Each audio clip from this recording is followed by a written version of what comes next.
Hello दोस्तों, कहानी कही अनकही में आपका स्वागत है। आज माँ ने मेरे सामने सुबह से ही दुखड़ा रोना शुरू कर दिया था। अरे कौन से बड़े काम करती है तेरी पत्नी? ये काम तो हम लोग रोज करते आ रहे हैं। चूल्हा चौका झाड़ू पोछा 4 काम करने में ही पूरा दिन निकाल देती है। ऊपर से उसका ये दुखता है वो दुखता है, ये नाटक भी चलते हैं जैसे हमने कभी कोई काम किए नहीं है।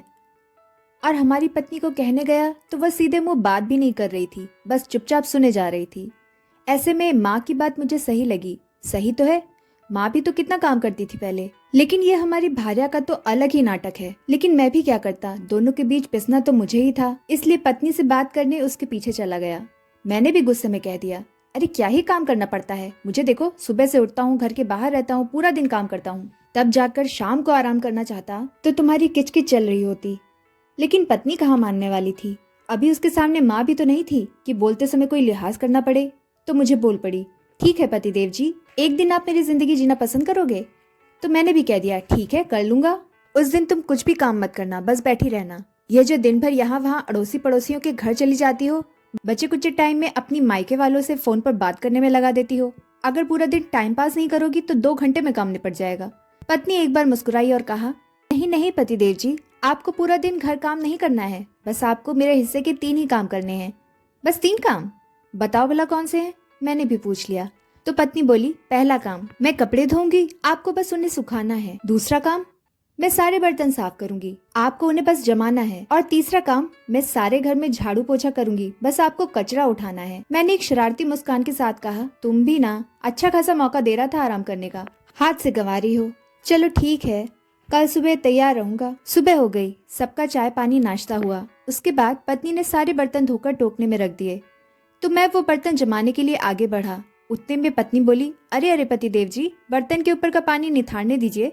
उसके बाद ये जो चीनी के कप हैं उनको वहाँ सामने रखना है। और हाँ, पहले कपड़े से पोंछ लेना, फिर ये जो प्लेटें हैं उनको सिंक के नीचे वाले हिस्से में रखना है। इनको भी अलग अलग रखना, एक के साथ एक रहेगी तो उनके अंदर पसीना जम जाएगा। और यह चाय की केतली, इसे धूप में रखना, जो खिड़की से आती है वहीं पर रख दीजिएगा ताकि स्मेल चली जाए। और यह मान जी की दवाई का गिलास उनके कमरे में रखना, अच्छे से सुखा करके रखना।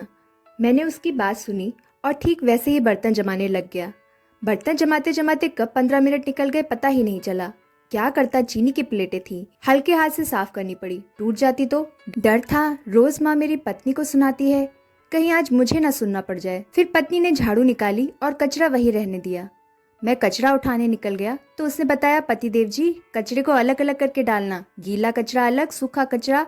और किचन में जो मैंने अभी सब्जी साफ की थी उसमें कुछ हरी घास और कुछ डंठल वगैरह है, वह नीचे गाय माता आएगी उनको खिला देना। साथ में रात की रोटी भी रखी है, वह भी ले जाना।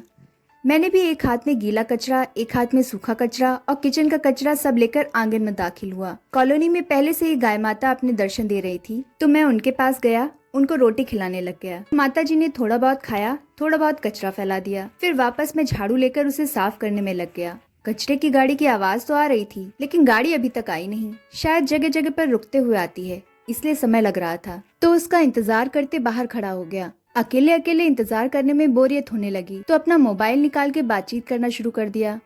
5-10 मिनट के बाद गाड़ी आ गई तो उसमें कचरा डाल के फिर से घर में दाखिल हो गया। निकल गए 15-20 मिनट। थोड़ी देर बैठ गया, पत्नी को देखा तो मैडम सारे कमरों से कपड़े इकट्ठा कर रही थी धोने के लिए। मैंने सोचा अभी कपड़े धोने में टाइम है, तब तक आराम कर लूं। तो बाथरूम में से जोर जोर से मुगरी की आवाज आने लगी। ऐसा लग रहा था कि पत्नी कपड़ों को धो नहीं रही, दिन भर के अपने फ्रस्ट्रेशन को निकाल रही है। इसलिए मैं तमतमाते हुए बाथरूम के पास गया और उसे बोलने ही वाला था कि गुस्सा निकालना ही है तो मुझ पर निकालो, कपड़ों पर नहीं। तब देखा कि वह मेरी ही जीन्स को रगड़ रही थी जिसके ऊपर मैंने कल सब्जी गिरा के रखी थी। मैं अपनी बात मुंह में दबाए बाहर निकल आया। थोड़ी देर बाद वह 2 पार्टी कपड़े मेरे सामने रखते हुए बोली, इन्हें सुखा कर आइए। और हाँ, इसमें यह जो साड़ी है इसका रंग जाता है, इसलिए इसे छांव में सुखाना। और ये जो शर्ट और पैंट है इनको उल्टा करके सुखा दो ताकि इनका भी रंग ना जाए और धूप भी लग जाए। सारे कपड़ों को क्लिप लगा देना और अलग अलग दूर दूर सुखाना ताकि ठीक से अच्छे से सूख जाए। पता नहीं बारिश कब आए और इन्हें उठाना पड़े। मैंने उसकी इंस्ट्रक्शन सुनते हुए बस हाँ में गर्दन हिलाई और ऊपर छत की ओर चला गया। छत पर जाते से ही एक एक कपड़ा अलग अलग करके सुखाने लग गया। पैंट को उल्टा करके डाली, शर्ट की बटन लगाए, रस्सी पर लगे कपड़े सुखाते हुए देखा कि कॉलर और पैंट के ऊपर के दाग निकल चुके थे। मन ही मन खुद को पत्नी की तारीफ करने से नहीं रोक पाया। फिर बच्चों के छोटे छोटे कपड़े, उनको सुखाना तो बड़ी मुश्किल का काम लगा। जैसे डालता वैसे ही हवा का झोंका उन्हें उड़ाता था। एक हाथ से कपड़ा पकड़ता, एक हाथ से चिमटी लगाता। जैसे तैसे कपड़े सुखाने में आधा घंटा चला गया तो इतने में पड़ोस की दादी भी उनके छत के ऊपर आ गई। अब इन्हें प्रणाम नमस्ते करना जरूरी था। अगर नजरअंदाज करते हुए चला आता तो न जाने क्या सोचती, कैसा लड़का है, बात तक नहीं करी। इसलिए उनसे बतियाने लग गया। समय तो आगे बढ़ ही रहा था। थोड़ी देर बात करके नीचे की ओर आ गया तो पत्नी खाना बना चुकी थी। सिंक में बर्तन जमा हो चुके थे, कढ़ाई, तवा, चम्मच, मिक्सी के जार, चकला, बेलन और न जाने कितने सारे। बीच बीच में आने जाने वाले भी चल रहे थे, इसलिए चाय के बर्तन वापस से सिंक में हाजिर हो गए। पत्नी ने वह सारे बर्तन साफ किए और सबको खाना परोसने लग गई। सबने खाना खाया और फिर से सिंक में बर्तन जमा हो गए सबके खाने के। मैं जो पहले के बर्तन जमा ही रहा था तब तक पत्नी ने दूसरे बर्तन धोकर रख दिया और दया के भाव से मुझसे बोली, अब इन्हें रहने दीजिए, दोपहर बाद जमा दीजिएगा। मैंने देखा इतनी देर में सुबह से वह एक बार भी बैठी नहीं, ना ही उसने अपने फोन को हाथ तक लगाया। तो मैंने इतराते हुए कहा, क्या बात है, आज तुमने एक बार भी फोन नहीं उठाया? तो वह हल्की सी मुस्कुराहट के साथ बोली, आपको ही तो फोन लगाती हूँ, आज आप घर पर हैं तो क्यों लगाऊं? इस पर मैंने कहा, क्यों, मायके में किसी को क्यों नहीं लगाती?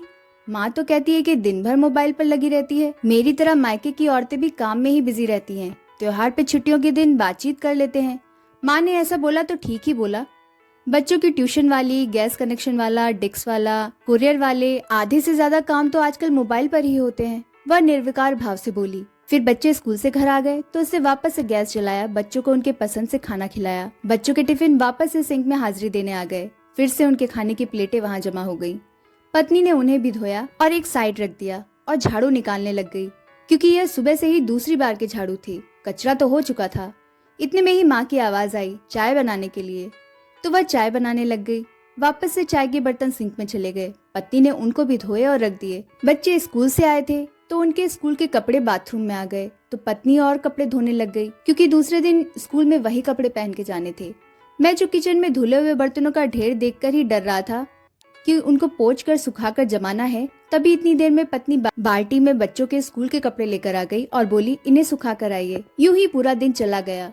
शाम का नाश्ता हुआ, वापस से सिंक में बर्तन आ गए। फिर रात का खाना हुआ, वापस से सिंक में बर्तन आ गए। पूरा दिन यही चक्कर चलता रहा और अभी मैं इस काम से पक गया था। तो सच में मुझे पत्नी पर दया आ गई। जिन चीजों को सिर्फ सुखाने में मुझे आलस आ रहा था, उनको तो मेरी पत्नी धोकर चमकाती है, फिर सुखाती है, उसके बाद प्रेस करके अच्छे से जमाती है। न जाने यह काम रोज कर करके वो कितनी ही ऊब चुकी होगी। और कुछ सालों से तो उसने मुझसे फरमाइश करना ही छोड़ दिया है। कहीं ना कहीं उसके इस बर्ताव से मैं भी उसे घमंडी समझने लगा था। रात को मैंने पत्नी से कहा, आज मुझे पता चला कि तुम दिन भर कितना काम करती हो और कितने अच्छे से करती हो, लेकिन एक बात बताओ, तुम मेरी माँ से बात क्यों नहीं करती, उनका ख्याल रखती हो, फिर वह तुमसे गुस्सा क्यों रहती हैं? तो पत्नी बोली, आज आपने एक दिन मेरे हिस्से का थोड़ा काम करके देखा तो आपको मेरी हालत का पता चला। माँ जी तो यह जिंदगी खुद जी चुके हैं।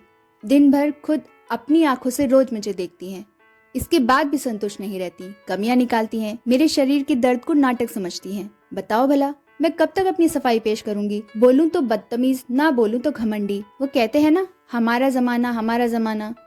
लेकिन पतिदेव, जमाना बीत जाता है या बदल जाता है, लेकिन जिंदगी जिए जाती है, उसे अपने हिसाब से नहीं बदला जाता। उनके समय चीज कुछ और थी और हमारे समय कुछ और है। वह आज भी बीते हुए में जी रही हैं और मैं आज में जी रही हूँ। एक औरत को बुरा तब नहीं लगता जब उसे कोई पुरुष कम आंकता है। पुरुष को तो शायद अंदाजा भी नहीं है कि स्त्री उसकी उम्र से भी कितनी ज्यादा बड़ी हो चुकी है, जिम्मेदारियां उठाते उठाते। जब वह पैरों पर खड़ा होना चाहती थी तब उसको शादी के बंधन में बांध दिया जाता है। जब वह घर संभालना सोचती है, इस समय उसके ऊपर बच्चों की जिम्मेदारी आ जाती है, जबकि वह खुद ही बच्ची रहती है अपने मन से। और जब घर और बच्चे दोनों संभाल लेती हैं तो आगे उससे उम्मीद की जाती है कि अब वह अपने पैरों पर खड़े रहे, चार पैसे कमाए। लेकिन क्या इसके लिए अब उसके पास है वह आत्मविश्वास जो पहले था? अरे वो तो कब का उसके घर वाले उसके अंदर से निकाल चुके हैं, उसके अंदर छोटी छोटी चीजों में कमियां निकाल निकाल कर। और वह समाज में एक उपहास ही बनकर रही है, सिर्फ इसलिए क्योंकि वह चार दीवारों के बीच रहती है। खैर छोड़िए, यह तो हम औरतों का रोज का है, इसलिए एक समय सीमा के बाद हम अपने बारे में सफाई नहीं देती और चुप्पी को ही अपना गहना समझकर ओढ़ लेते हैं। स्त्री को सही मायने में बुरा तब लगता है जब एक औरत ही उसकी कदर ना जाने। पत्नी की बातें सुनकर मैं निशब्द रह गया।